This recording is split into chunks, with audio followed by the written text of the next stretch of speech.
और आइए सीधे आपको लेकर चलते हैं बीजेपी की प्रेस कॉन्फ्रेंस में। जो अपने आप में बहुत कुछ रहस्योद्घाटन कर रही थी, आज यह महत्वपूर्ण प्रेस कॉन्फ्रेंस जिसमें दिल्ली के प्रदेश अध्यक्ष जी भी हैं, सिरसा जी भी हैं, हम लोगों ने इसलिए बुलाई है कि आज से सोशल मीडिया पर कई जगहों पर एक स्टिंग ऑपरेशन का वीडियो बहुत प्रखरता के साथ ऐसी खतरनाक और घातक बातें कह रहा है। मेरे विचार से उसको देखने और समझने के बाद किसी भी प्रकार के बचाव का स्कोप नहीं रह जाता है। इस स्टिंग ऑपरेशन में इस घोटाले के आरोपी नंबर 9 अमित अरोड़ा किसी व्यक्ति को इतना विस्तार बता रहे हैं कि किस किस प्रकार से किस कंपनी को कितना पैसा लिया गया, एडवांस में पैसा लिया गया।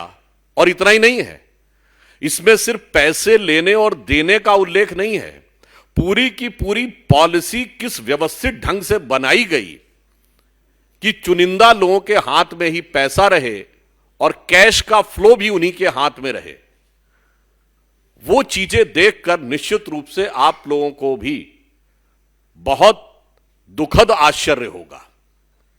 मैं दुखद आश्चर्य शब्द का प्रयोग कर रहा हूं।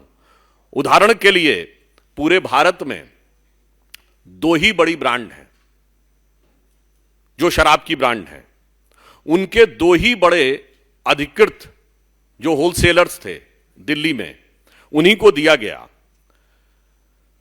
जैसे 2 बड़ी ब्रांड डीआईजीओ और पेरी रिकार्ड हैं, और उनके 2 जो प्रमुख होलसेलर्स हैं, एक का नाम है ब्रांडको और एक इंडो स्प्रिट, जिसका कि उल्लेख पहले भी आ चुका है।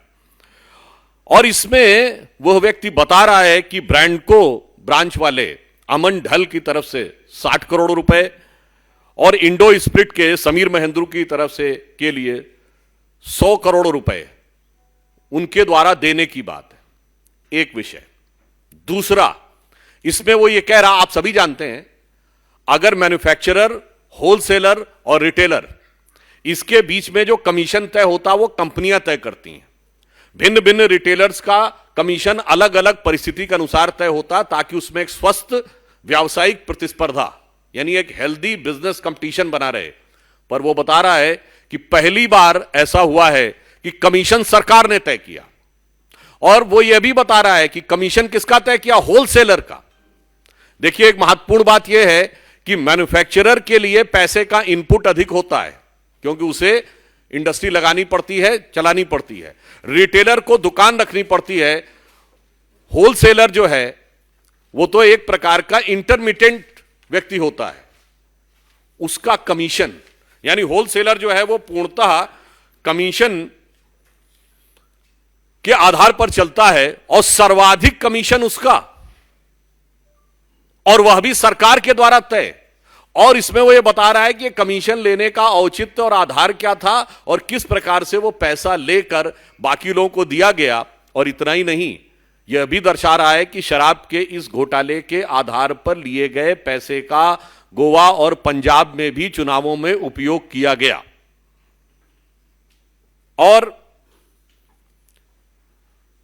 इसके अतिरिक्त यह भी उसने बताया कि 5-5 करोड़ रुपए तक की फीस मिनिमम निर्धारित की गई। और यह वो हम नहीं बोल रहे हैं, जो अवेलेबल वीडियो है आज, जो दिल्ली में सर्कुलेटेड है, उसमें वो कह रहा है कि 5 करोड़ इसलिए रखा गया कि छोटा मोटा प्लेयर आने ना पाए।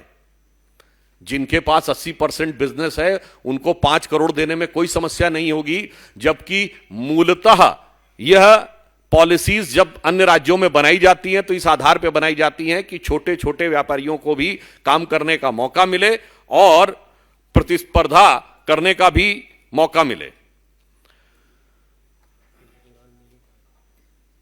अब ये स्ट्रिंग देखने के बाद एक बार मैं पुनः याद दिलाना चाहता हूं, ये वही व्यक्ति हैं अरविंद केजरीवाल जी, भारत के इतिहास के एकमेव व्यक्ति जिन्होंने संवैधानिक पद पर कहा था कि अगर कोई तुमसे पैसा मांगे तो स्टिंग बना लेना, हम उस स्टिंग के आधार पर ही कार्रवाई कर देंगे।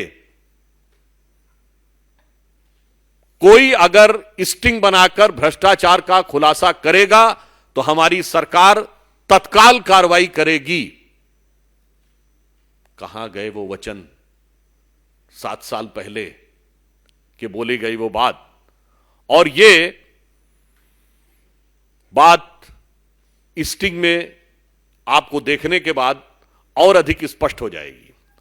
अब हम यह कहना चाहते हैं कि स्टिंग होने की जो कुछ चीजें पब्लिक डोमेन में है, यह भारतीय जनता पार्टी नहीं कह रही है, यह पब्लिक डोमेन में। हम तो सवाल पूछ रहे हैं कि जब इस प्रकार की नीतिगत बातें उभर कर सामने आई, नंबर 2 पॉलिसी आपने विड्रॉ की, नंबर 3 उसके बावजूद आपने उसका समर्थन किया, नंबर 4 पहली स्टिंग पे कोई कार्रवाई नहीं की, नंबर 5 आपने उसके बाद स्टिंग पर कोई कार्रवाई नहीं की है, और आपके आंदोलन के पितृपुरुष अन्ना जी भी इस पर आपके बारे में लिख चुके हैं। पर मेरा मानना है कितना चरित्र बदलता चला जाता है। मैं ये कहना चाहूं कि सत्ता का जो नशा है जिसमें आज आम आदमी पार्टी सवार है, उसने उसके चरित्र को जितना बदला है भारत की राजनीति में शायद 7-8 वर्ष के कालखंड में किसी पार्टी का इतना चरित्र बदलते हुए नहीं देखा होगा। अब मैं अनुरोध करूंगा कि आम आदमी पार्टी ने अपने आदमियों के लिए क्या किया है, आम आदमी पार्टी ने अपने आदमियों के लिए क्या किया है, उस सबका एक दृश्य श्रव्य चरित्र चित्रण आप लोगों के समक्ष प्रस्तुत है।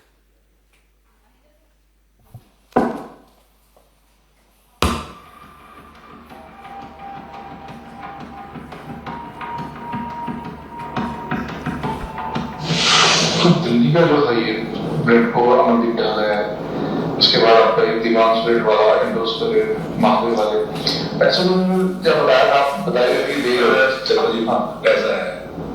इंडोस स्प्रिट वाला तो 100 करोड़ में दीवान दिल्ली बैठे थे, वो तो कहते थे 100 रुपए की ज्वाइनिंग की है, 100 रुपए की ज्वाइनिंग की है, ठीक है, तो सब कोई बोलते थे क्योंकि सबसे बड़ा धंधा उसी के पास था। अब 100 रुपए की ज्वाइनिंग में भी एक ये भी ब्लैक और व्हाइट करने का धंधा है।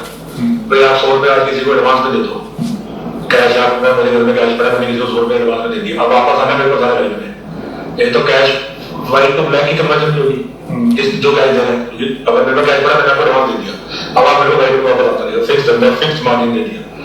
उसके बाद अमंडल 60-70 करोड़ रुपए जो मार्केट में उसने अमंडल के दिए 60 करोड़ रुपए सारा बोलते, क्योंकि हर आदमी बोलता है कि हमें भी धंधा दे दो, वो बोलते हैं इतने में देंगे, किसी का पैसे देने की हिम्मत नहीं, अब हमारे पास कहां से आएंगे पैसे देने। ऐसे ही महादेव का तो महादेव कर भी तरीके से दिए 50 करोड़ की फिगर थी मार्केट में, और 50 करोड़ दिए भी है, इसके बिना धंधा नहीं मिल सकता उसके बिना। ऐसे ही वो दिवान स्पिरिट है, उसका धंधा इनसे थोड़ा सा छोटा था दोस्त, 30 करोड़ रुपए थी बस। ये मतलब, और इसके सिवाय ये तो मतलब ऐसा है कि जिसका मैं आपको बता रहा हूँ कि अगर आप एक्साइज में जाके मतलब आंख में करके पत्थर मारना शुरू कर रहे हैं, हर आदमी को बताइए मतलब इसमें तो मुझे है ही नहीं है, मतलब ये तो मतलब नॉर्मल इन्फॉर्मेशन, मतलब ऐसा मतलब तो कभी सुना ही नहीं था कि ऐसा कभी हुआ है। तो अमंडल तो पंजाब में ही, अमंडल और एक अनंत वंश, 2 आदमियों को 10,000 करोड़ रुपए का धंधा 2 आदमी को दे दिया।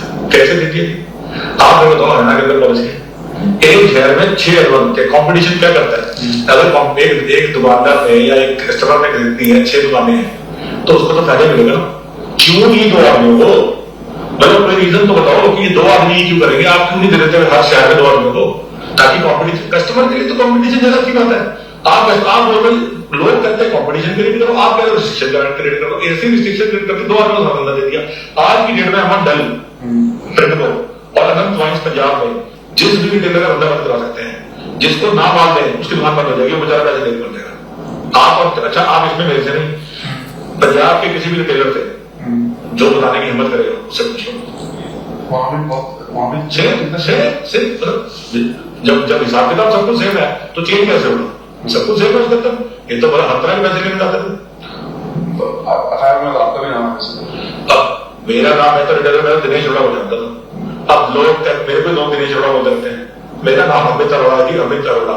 मैं विदेश छोड़ा नहीं हूँ, मेरे को कोई लेवल का धंधा नहीं मिला, 1% का भी धंधा नहीं मिला।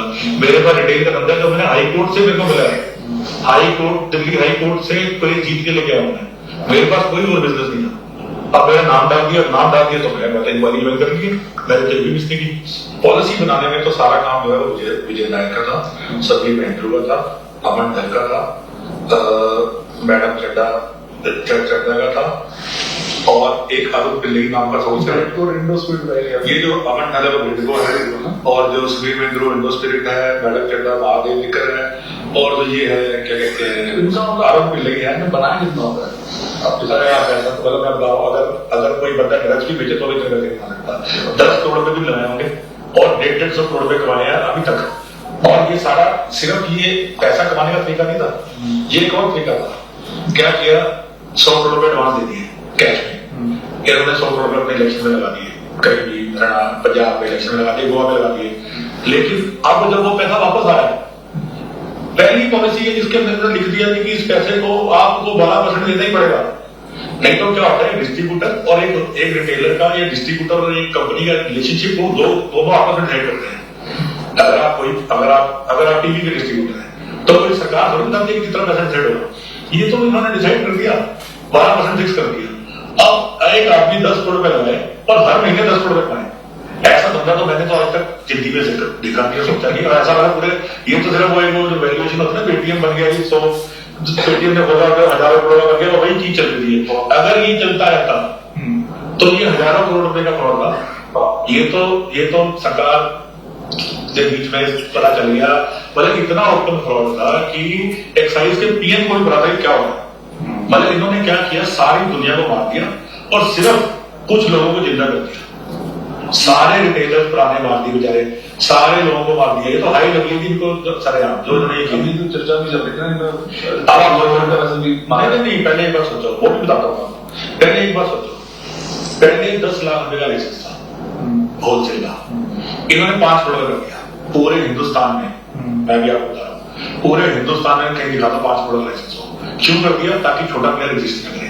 10-12 करोड़ में ज्यादा एतराज लिया, 4 छोड़ गए, 3 छोड़ गए। क्यों? क्योंकि छोटा प्लेयर को 5 करोड़ की फीस ही नहीं आ सकती कभी, क्योंकि बिजनेस तो 80% चला गया। बाकी आदमी तो बेचारा फीस भी अपनी वो नहीं करता, ताकि धीरे धीरे क्या हो कि सारा बिजनेस ही चारों के पास आ जाए।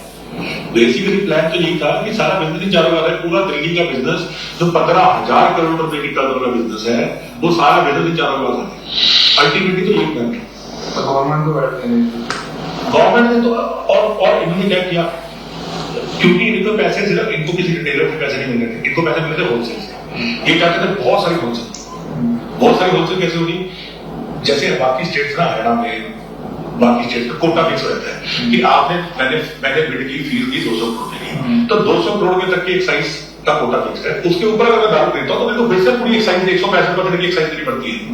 आज इन्होंने यहाँ पे क्या किया, जितनी मर्जी बेचो, कुछ कोई कोटा नहीं, 1% लगेगा। इससे क्या हुआ, ये जो गुजरात का शोर बच रहा है ना, ये गुजरात में दारू कहां से गई, ये गुजरात में दिल्ली से जा रही है। दिल्ली के अंदर क्या है, आप एक सिंपल सी बात है, आप एक एनालिसिस करो, ऐसी कौन सी मार्केट बन गई दिल्ली के अंदर, ऐसा कौन सा बम फट गया दिल्ली में कि एकदम से जहां बैठी बिकते थी 4 लाख 5 लाख महीने, वहां बिके 15 लाख। ये सारे के सारे अगर ये एजेंसीज अगर ये इस चीज को अंदर जाए तो सारा ये जो गुजरात का शोर में जाते हैं कि गुजरात में दारू चली, गुजरात में दारू कहां से जाती। तो दिल्ली में आबकारी नीति में घोटाले को लेकर बीजेपी की तरफ से नया स्टिंग जारी कर आम आदमी पार्टी को घेरा जा रहा है। जैसे ही घड़ी का काटा दोपहर 2:30 पे आए, बबीता जी का दिल सास बहू साजिश के लिए मचल जाए। और ये है इनकी बहू, पूरे दिन ऑफिस की टेंशन हो जाए गॉन जब ये करें अपना फेवरेट शो फ्री टाइम पे ऑन। इनकी तरह आप भी देखिए अपना फेवरेट शो अपने टाइम पर और डाउनलोड कीजिए एबीपी लाइव ऐप अपने स्मार्ट टीवी पर।